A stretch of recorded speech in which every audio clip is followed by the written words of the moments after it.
আজ তো আমাদের কাজ প্রায় সব তিনটাকেই শেষ হয়ে গেছিলো, কারণ আগে শুধু আমরা তিনজন কাজ করতাম, এখন তিনজন থেকে আমরা ছজন কাজ করি।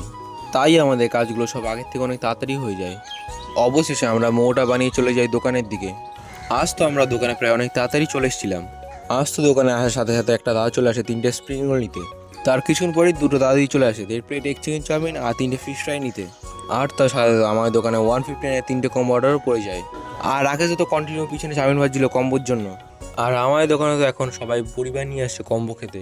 যারা যারা আমাদের দোকানে কম্বো খেতে এসেছিল পরিবার নিয়ে, তারা তো প্রায় 2 থেকে 3টে কম্বো নর্মালে অর্ডার দিচ্ছিল। আর এই দাদাটা তো এসে তার পরিবারের জন্য 159 কম্বো একবারে 3টে পার্সেল নিয়ে যায়। আর এই দিদাও সে একটা 159 কম্বো পার্সেল নিয়ে যায়। আর আমরা তো এখানে ঝুড়ি ভর্তি করে ফেলেছি সব কম্বোর খাবারগুলো ভেজে। আর আজকে তো আমাদের দোকানে সব দাদারা দল বেঁধে বেঁধে এসেছিল খাবার খেতে। তারপর তো রাজু চলে আসে আমাদের দোকানে চাউমিন খেতে।